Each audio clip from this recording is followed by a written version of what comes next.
দক্ষতা বাড়াইতে হবে, তাই না? সাংগঠনিক দক্ষতা কি? একজন ড্রাইভারের উপরে একটা হেলমেট থাকে, হেলমেট কিন্তু ড্রাইভারের কথা মতো চলে, তাই না? এখন আমাদের ড্রাইভার সাহেবের সাংগঠনিক দক্ষতা যদি ভালো থাকে, সে ভালো পরিচালনা করতে পারবে। যেমন মনে করো গাড়ি নিয়ে চলতেছে, একটু ভুল হয়ে গেছে, কারো গায়ে কাদা ছিটে লাগছে, তাহলে তো সেই লোক রাগী হবেই।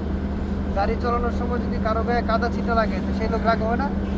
তাহলে ইনস্ট্যান্ট তাকে বুঝাইতে হবে।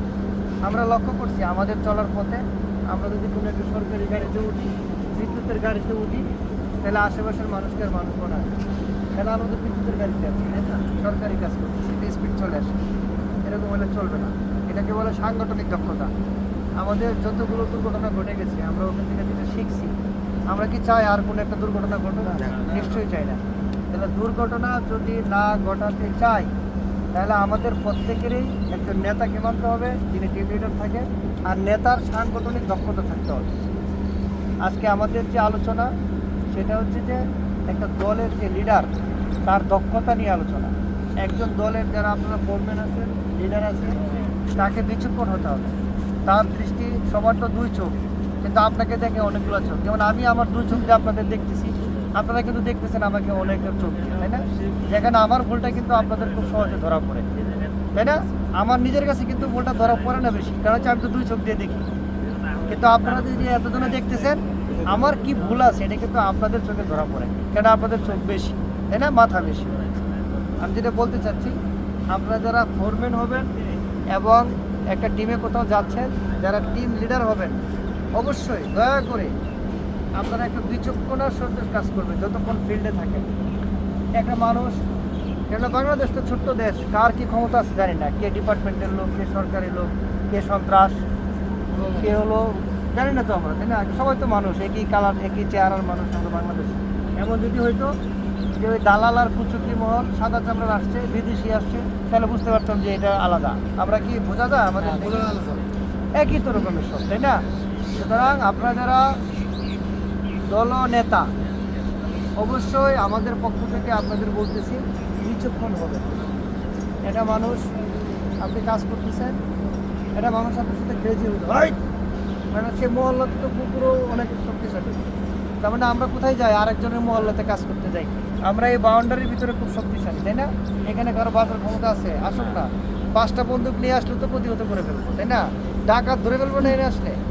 কিন্তু আমরা কোথায় যাই? আরেকজনের মহল্লায় কাজ করতে। ওই জায়গাটায় আমরা যত শক্তিশালী থাকি, ওখানে কিন্তু দুর্বল, কারণ হচ্ছে ওইটা তার মহল্লা।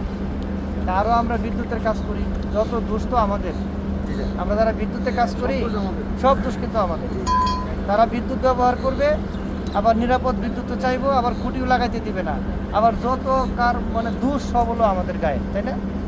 সুতরাং আমরা সংগঠিত থাকবো। কোথাও যদি কোনো বিষয়ে গ্রামে মহল্লায় কাজ করতে যাই, যদি কেউ জিজ্ঞাসা করে, এই এটা করছো কেন, তুমি বলবো আমার উস্তাদ জানে। ঠিক আছে? আমরা নিজেরা কোনো মন্তব্য করবো না মানুষের সাথে। এটা ভিন্ন রকমের মানুষ থাকে, এই তোমার কেন হেলমেট নাই, আমার উস্তাদ জানে। উস্তাদকে, তাহলে যিনি উস্তাদ, তাকে অনেক বুদ্ধি শুদ্ধি করে নিয়ে কথা বলতে হবে।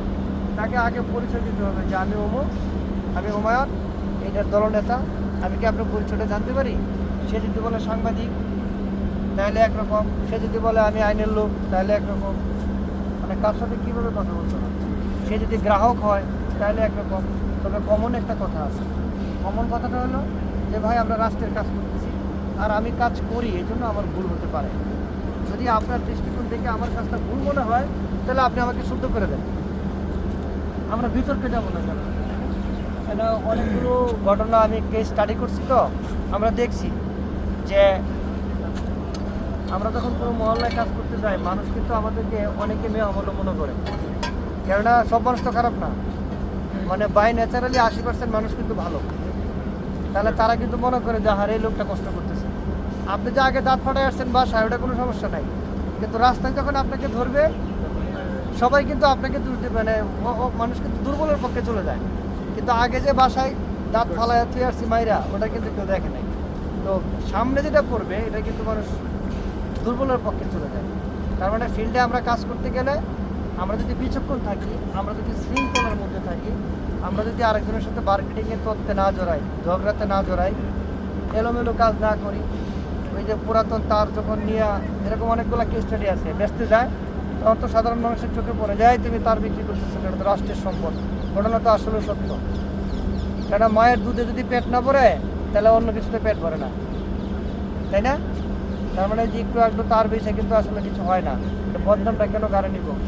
এমন না যে এখানে কেউ তার বিক্রি করে বাড়ি করে গেছেন, পারছেন? এই 250 গ্রাম 1 কেজি ভাঙাচুরা, এর বেশি তো না। তাহলে এগুলো না করি, পরিষ্কার পরিচ্ছন্ন থাকবো, সবাই মিলেমিশে থাকবো। আমার কথা পরিষ্কার, যে মিথ্যাবাদী আর যে চোর তার সাথে আমাদের কোনো সম্পর্ক নেই, ঠিক আছে? কোনো কারণে মিথ্যা কথা বলা যাবে না, আর চুরি তো করাই যাবে না। কেননা এখানে এত মানুষ থাকে, একটা নাট যদি কেউ পকেটে করে নিয়ে যায় এটা কিন্তু ধরার আসলে ক্যাপাসিটি নাই, তাই না? কারণ হচ্ছে এই যে বললাম না 1-2 কেজিতে কিছু হয় না, এগুলো বিক্রি করে আসলে কিছু করতে পারবেন না। কারণ এই নিম্ন শ্রেণীর মানুষ দ্বারা, এই গরিব মানুষ দ্বারা সমাজের খুব বেশি একটা ক্ষতি হয় না। আপনারা তো টাকা বিদেশে পাচার করতে পারেন না, পারেন? তার মানে এই টুকিটাকি অবৈধ কাজগুলো একদম করা যাবে না, সবাই মিলেমিশে থাকতে হবে, শৃঙ্খলা থাকতে হবে, নিরাপদ থাকতে হবে, ঠিক আছে? যে মহল্লাতে যাই ভালোভাবে কাজ করবো সবাই, ঠিক আছে? আর আজকে যে অসঙ্গতি দেখলাম, গাড়ি অপরিষ্কার, এটা কিন্তু সবার দায়িত্ব, তাই না? এই যে আমরা গাড়িগুলো ব্যবহার করতেছি, এগুলো কি আমাদের সম্পদ? এটা রাষ্ট্রীয় সম্পদ, আমরা শুধু ব্যবহার করতেছি। কোনো সম্পদই কিন্তু কারো ব্যক্তিগত কিছু নাই, ব্যক্তিগত শুধু গেলে আমার জীবনটাই ব্যক্তিগত সম্পদ বলতে প্রত্যেকের জীবনটাই আসলো, তাই না? আপনি কি গাড়ি নিয়ে যেতে পারবেন?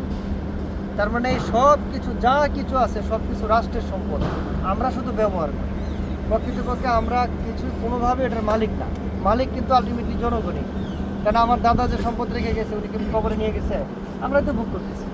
তাহলে প্রজন্ম থেকে প্রজন্ম রাষ্ট্রের সম্পদগুলো এই আপনারা আপনাদের প্রজন্ম, পরবর্তী প্রজন্ম এরাই ব্যবহার করবে নাকি?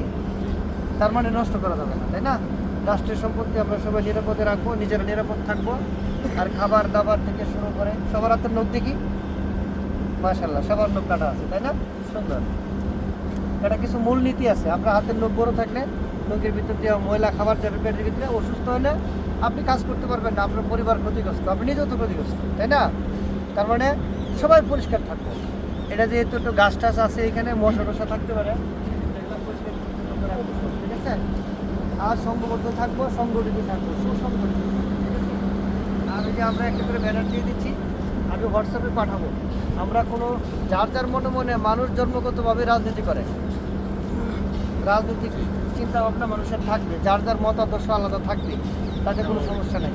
আমরা কাউকে গালিও দেবো না, কারোর প্রতি পক্ষ বিপক্ষ নাই। সমাজের যে জিনিসটা সুন্দর হবে, এই যে আমাদের মধ্যে কিছু অ্যাক্সিডেন্ট কিন্তু ঘটে গেছে, তাই না? যদি এটা না ঘটতো তাহলে সেই লোকটা আজকে আমাদের মধ্যে থাকতো নাকি? এই যে আমাদের হীরা ভাই আজকে অসুস্থ, তার মানে তার পায়ের মধ্যে ফুল লেগে পা কেটে গেছে। এটা যদি আরও নিরাপত্তা সহিত করতেন, সে কিন্তু আজকে আমাদের সাথে থাকতো। সেটা এখন অসুস্থ, বেডে পড়ে আছে। হ্যাঁ হ্যাঁ, আমি তো সেটাই বলছিলাম, অথচ আমারও বলছে যে জুতা ছিঁড়ে গেছে। আমার বিশ্বাস যদি কেউ সেফটি শু করে এই কাজটা করতো তাহলে এই ফুলটা তার পায়ে লাগতো না। এটাই বাস্তবতা, এটাই বাস্তবতা। তার মানে ওই যে আমরা যে হ্যান্ড গ্লোভস দেই, হ্যান্ড গ্লোভস না থাকলে অবশ্যই কিনে নিতে হবে। আর যার হ্যান্ড গ্লোভস সে এটা যত্ন করে কাজ শেষের দিকে আসা নিজের বালিশের নিচে রেখে তার হারাবে না, ঠিক আছে? তার মানে হ্যান্ড গ্লোভস হাত দিয়ে কাজ করলে হাতটা ভালো থাকবে, সুন্দর থাকবে। আজকে আর বেশি লম্বা করবো না, এটাই কথা, ঠিক আছে? আর যারা টিম লিডার আছেন, আমি ওখান থেকে SMS-টা দিলে ওই SMS-টা তো ব্যানার ধরে 5 মিনিট, 2 মিনিট লাগবে না, জাস্ট 2 মিনিটে কয়েকটা লিসেন, এটা 2-3টা শব্দ, 10-12টা শব্দ, একটা ব্যানার ধরে 10-12টা শব্দ বলে শেষ, আবার গুছিয়ে গাড়িতে রেখে দেবেন। ক্লিয়ার? ঠিক আছে? আল্লাহ হাফিজ, ভালো থাকেন, যার যার কাজ করুন। এরপরে একসাথে গাড়ি ফিরে মজা না দেখি, ঠিক আছে? আসসালামু আলাইকুম।